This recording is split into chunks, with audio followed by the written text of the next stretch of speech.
সংসদের প্রধানমন্ত্রী তারেক রহমানের বক্তব্য শুনে খুবই ভালো লেগেছে, বেশ ইমপ্রেসিভ। একজন শান্ত শিষ্ট, তারপরে দেশীয় যে সমস্ত নেতা সবাইকে, জাতীয় নেতা সবাইকে সম্মান করে, সরকারি দল, বিরোধী দল, জনগণ সবাইকে যে সুন্দর করে স্মরণ করেছে এবং সবাইকে স্মরণ করিয়ে দিয়েছে যে আমি সব মানুষের প্রধানমন্ত্রী, সেটা খুবই ভালো। 1973 সালে তৎকালীন প্রধানমন্ত্রী মরহুম শেখ মুজিবুর রহমান ওই সংসদের সদস্য তাদেরকে সম্মান দিতেই হবে। আপনি দেশের রাষ্ট্রনায়ক হতে গেলে, দেশের বড় নেতা হতে গেলে, দলের বড় নেতা হতে গেলে আপনাকে শান্ত শিষ্ট সেরকম হতে হবে, অন্যদের প্রতি সম্মান প্রদর্শন করতে হবে। তো সেটা মাশাআল্লাহ তারেক রহমানের মধ্যে 100 ভাগই আছে। এবং এটা হঠাৎ করে হয়নি, এমন নয় যে ক্ষমতা যে আবার সুন্দর হয়ে গিয়েছে। আসলে এবার আসার পর থেকেই কনসিস্টেন্টলি খুব সুন্দর বিহেভ করতেছে, এটা খুবই ভালো লাগতেছে। আশা করি আমাদের বিরোধী দলের নবীন সদস্যরা, এনসিপি কিংবা জামায়াতের, এরা সবাই একটু সুন্দর রাষ্ট্রের যে নেতা, দলের নেতা, জনগণের নেতা সেরকম বিহেভ করবে। সবসময় চাইল্ডিশ বিহেভ করে, হইচই করে জাতীয় নেতা হওয়া যায় না।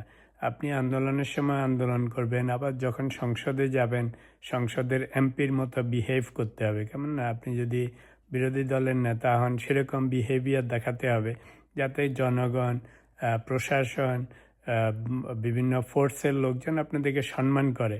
আপনি এমপি হয়েও যদি যে আমাদের হাসনাত আবদুল্লাহরা, নাহিদরা, অন্যান্যরা যেরকম চিল্লাচিল্লি করতেছে, রাস্তায়ও যা করে সংসদেও তাই করে, তাহলে তো সংসদেরও সৌন্দর্য থাকে না, এমপিরও সৌন্দর্য থাকে না। আজকে প্রথম দিন এদের জীবনে, প্রথম সংসদে গিয়েছে, একটু সেটাকে এনজয় করবে, সেটাকে রেসপেক্ট করবে। সারা বাংলাদেশের মানুষ তাকিয়ে আছে তোমাদের দিকে, একটু তো বিহেভ করো যেন এমপি এমপি মনে হচ্ছে। আন্দোলন করা তো পালিয়ে যাচ্ছে না।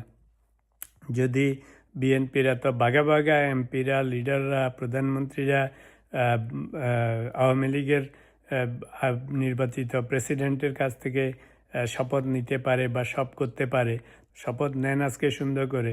যা আগেও আপনারা ইন্টারিম গভর্নমেন্টের সময় ওনার কাছ থেকেই শপথ নিয়েছেন। যে বাঙালি ঘিউ খাইলে জিউ যায়, এখনো এমপি হয়েছে যে সেই এমপির মর্যাদাও বুঝতে পারতেছে না, সংসদের মর্যাদাও বুঝতে পারতেছে না। যাই হোক, ওদের নিয়ে কিছু বলবো না আজকে। প্রধানমন্ত্রী তারেক রহমান যেন এক্স্যাক্টলি যেটা হওয়া উচিত একজন দেশের নেতার কাছে, রাষ্ট্রনেতার কাছে, দলের নেতার কাছে, প্রাইম মিনিস্টারের কাছে, he has been showing everything. তো যদি সামনে ইনশাল্লাহ এই জিনিস চালিয়ে যায় তাহলে খুবই সুন্দর হবে। আশা করি বিরোধী দল, তারপরে জামাত, এনসিপি, এরা অনেক কিছু তারেক রহমানকে ফলো করেছে নির্বাচনের সময়, ভালো ভালো জিনিস ফলো করেছে, বাস নিয়ে, চেয়ার নিয়ে, ইভেন জামাতের আমির রাস্তা ঝাড়ু দেয়া, এগুলি সবই তারেক রহমানকে দেখে করেছে। তো এখন যদি তারেক রহমানের যে শান্ত শিষ্ট সুন্দর জ্ঞানী গুণীর মতো যে বিহেভিয়ার করতেছে, সব কিছুতে মানুষকে সম্মান করতেছে, সেই জিনিসটা যদি এরা একটু শিখে তাহলে দেশ দশের অনেক উন্নতি হবে, ওদেরও ভালো হবে, ওরাও জায়গায় জায়গায় মানুষের কাছে সম্মান পাবে। তো সংসদকে সম্মান করতে শেখো, নিজেরকে এমপি হিসাবে ভাবতে শেখো, যাতে মানুষ তোমাদেরকে সম্মান করে। তো আশা করি তারেক রহমান থেকে এই শিক্ষাগুলি ওরা নিবে।